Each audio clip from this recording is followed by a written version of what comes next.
We love our daddies, we listen to what they say. We love our daddies, happy Father's Day. We love our daddies, we listen to what they say. We love our daddies, happy Father's Day.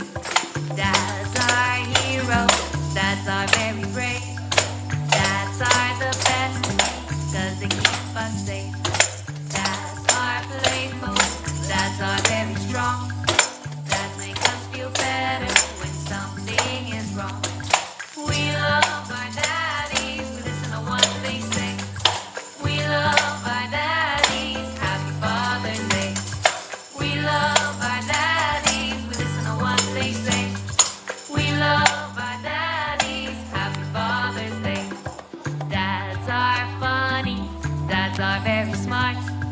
Some dads like sports and some dads like art. Dads tell stories and teach us lots of things. Not scared of monsters because dads are kings. We love our daddies, we listen to what they say. We love our daddies, happy Father's Day.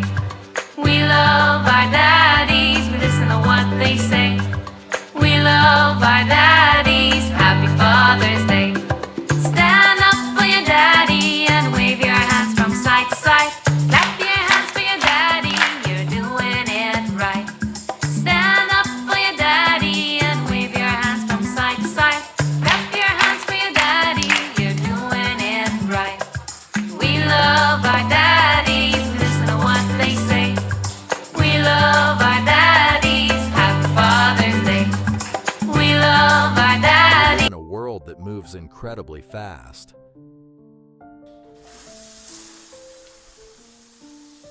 fashions change, technology evolves, and the years seem to slip through our fingers like sand. But in the middle of all that noise, there is an anchor, a steady, quiet presence that doesn't ask for the spotlight, but defines the structure of our lives. Today, we pause the clock to talk about that anchor. Today, we talk about Dad. Paano maging tatay at isang Kristiyano? Ang pagiging tatay, at sinasabi sa Bible, ikaw yung may hawak, ikaw ang leader, ikaw ang sinasandigan ng pamilya mo. Sa'yo yung mga karunungan, may ideas. At kung ano yung mai-impart mo sa anak mo, yun yung na problema, hindi natin kaya kung buti na lang andyan yung tulong ng Panginoon. Dahil kay tatay natutunan ko,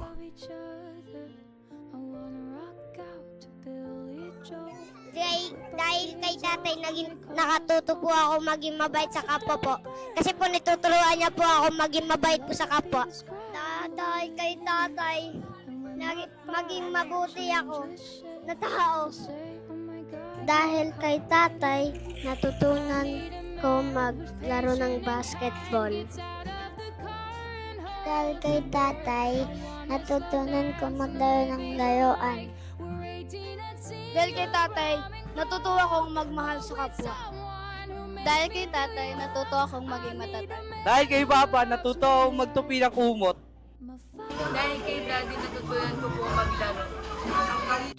Dahil kay Papa, natuto akong gawin yung mga gawaing bahay na di ko kaya nung bata ko. Dahil kay Daddy, natutunan kong gumastos. Dahil kay Daddy, natutunan kong magkumpuni ng mga bagay na nasira na. And naayos naman po ng maayos dahil po sa turo ng tatay ko. Dahil kay Dad po, natuto po akong rumispeto sa mga kinatatatanda.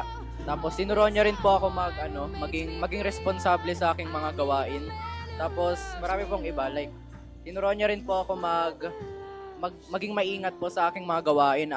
Tas gumawa po ng mga tama, at yung pinaka-main na tinuro niya po sa akin is palagi po akong maggalang sa mga ibang tao at wag po ako magpapakabastos, at marami po siyang tinuro sa akin. Basta gumalang lang po talaga ako at rumispeto sa mga kahit sino man po yan. To the men who held our hands, built our confidence, and loved us unconditionally, thank you. You didn't just teach us how to grow up. You showed us the kind of people we want to become. Happy Father's Day to our anchors, our teachers, and our everyday heroes. We love you.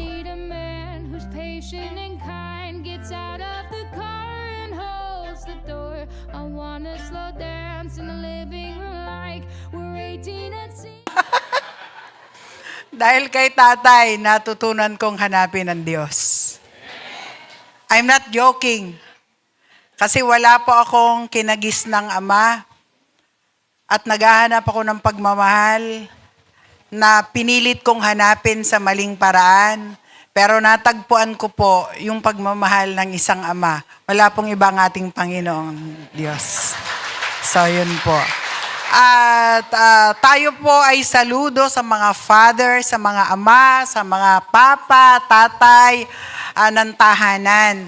At alam ko po na minsan parang baliwala kayo, pero gusto po naming bigyan ng pagpupugay ang inyong pagiging ama ng tahanan. Hindi po madali maging ama at alam namin yung mga sacrifices nyo bilang magulang, ama ng tahanan. Kaya nais po namin kayong bigyan ng pagkilala. Kaya tinatawagan po natin ang mga ama ng tahanan. Please come forward. Dito po tayo sa harapan. We want to honor you. Ayan. Alam nyo, buti nga ngayon meron ng ganitong pagkilala sa mga ama ng tahanan. Dati hindi kinikilala. Pero marapat lamang nakilalanin. Dahil kayo po yung haligi ng tahanan, na kung wala ang haligi ng tahanan, ang bahay po ay mabuhay.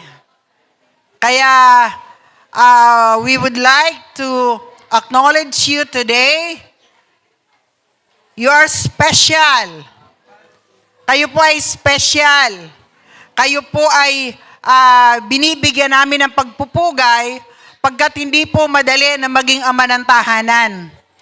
Amen po ba? Mga father, hindi madaling maging ama ng tahanan. At kayo po yung modelong tinitingnan ng mga anak nyo. Dito tayo. Mag tayo dito ng konti para hindi sila magsiksikan. Ganon tayo, ano tawag dito? Side view tayo para magkasya. Liitan muna yung mga tiyan para magkasya. So,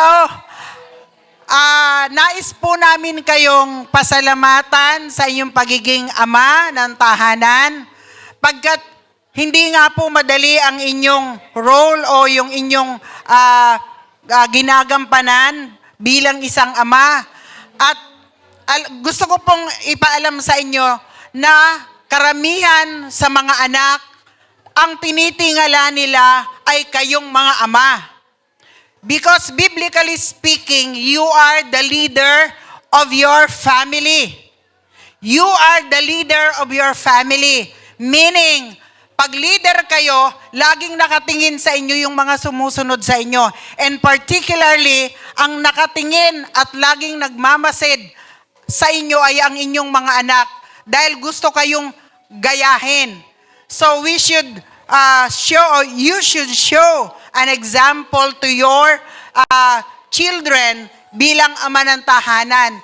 At ang isang magandang gampanin ng isang ama na gusto ko pong instill sa inyong mga isipan bilang a father of the family is to lead your children to the Lord. Dalhin ang inyong pamilya sa Panginoon pagkat ito po ang mandato sa inyo ng ating Panginoon. For you to be a leader ng tahanan, kailangan gampanan at gawin nyo talaga na dalhin ang inyong pamilya, ang inyong anak sa Panginoon. Pag natupad po natin ito, sasabihin ng Lord, done, my child. Kaya mga kapatid, kayong mga ama ng tahanan, wag niyong isipin na hindi kayo na-appreciate ng inyong mga anak. Ang totoo po, silently, they are admiring you na hindi nyo lang namamalayan. Kaya nga, itong pagkakaroon ng Father's Day, this is the time na kayo ay in-honor. And we honor you too. Kaming mga asawa. Ayan. Asan dyan yung mga asawa? Yan. Do we honor our husbands? What about the children? Do we honor our fathers? Yes. So, can we extend our hands? We will pray for them, the fathers. Our Heavenly Father, in the mighty name of our Lord Jesus, we thank you, Lord, for these fathers. Ngayong Father's Day, O God.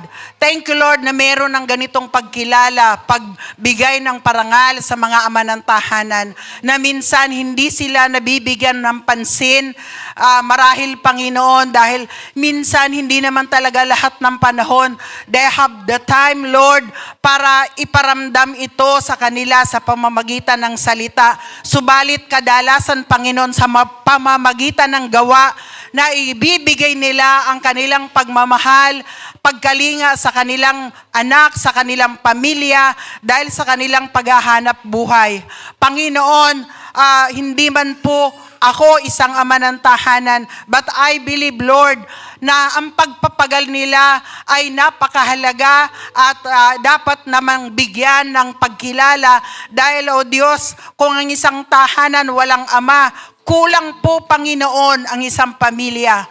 Kaya, Ama, ang pagbuo ng isang tahanan ay kasama ang mga ama na ito, O Diyos, na nagpapagal, nagpapakahirap, nagtataguyod ng kanilang pamilya para lang maibigay ang the best nila. Kaya, Panginoon, ang hiling namin sa mga ama ng tahanan na naririto, ikaw po ang kumilos sa kanila, gabayan at ingatan nyo sila habang sila ay naghahanap buhay. Lord, bigyan nyo sila ng karunungan at sapat na kaalaman kung paano nila ililid ang kanilang family sa iyo, Panginoon. At gayon din, bigyan mo sila ng lakas ng loob upang magpatuloy sa kanilang gampanin bilang ama at bilang asawa, Panginoon. At gayon din naman, Lord, bigyan mo sila ng magandang kalusugan upang makapagpatuloy sila sa kanilang gampanin bilang padre di pamilya. Lord, sa lahat ng ama ng tahanan na ito, we entrust them to you, O Lord, habang sila ay gumaganap ng kanilang tungkulin at naghahanap buhay, Panginoon. Lord, nawa maranasan nila ang kagalakang patuloy bilang ama ng tahanan na paglingkuran ang kanilang mga anak, ang kanilang pamilya. Maranasan nila, Lord, hindi lamang yung joy, kundi yung kapayapaan, Panginoon, as they lead their family to you, O Lord.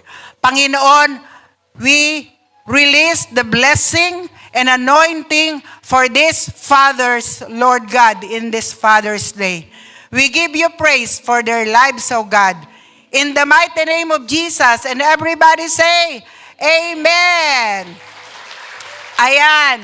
To honor you, meron po tayong token na ibibigay sa inyo. Pwede na ba natin ibigay? 1, 2, 3. Happy Father's Day! Ayan. Ayan na po yung mga tokens nyo. Ayan po. Hindi ko alam kung ano laman yan eh. Sige, pwede na po natin ibigay yung mga tokens. From your children, from your wife. Ayan. Happy Father's Day. Ano kaya laman yan?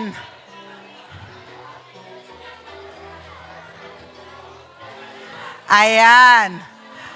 Picture. Picture. Happy Father's Day. Ayan. Asa na yung mga ano dito? Meron na? Ayan. Picture. Parang hindi kayo makikita ba sa picture lahat sila? Ha? Hindi? Pwedeng i-arrange natin dito ng konti? O dito sa iba, dito sa pulpito yung iba. Pwede po daw po dito kayo sa taas para sa picture. Dito kayo sa taas. Ayan. Kasi hindi kayo kasya dyan eh. Ay, dito muna kayo. Oh. Ayusin yung kukunan kayo ng picture. Dito. Dito kayo sa likod yung iba. Ay, sa taas. Kasi hindi kayo makita lahat. Alam nyo, dati, ang father dito sa Good News, 3 lang. 3 lang dati. Pero ngayon, ang dami na. Bless the Lord. Ayan. Ayan, dito ka. Ayan. Bro, dito kayo, oh, para makita kayo sa picture. No! Dito kayo, oh. Ayan, okay na. Bababa na ako. Hindi naman ako muse dyan, eh.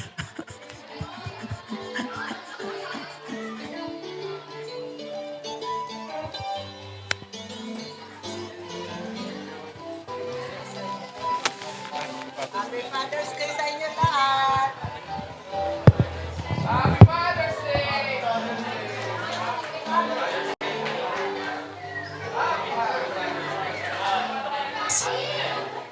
Holy God,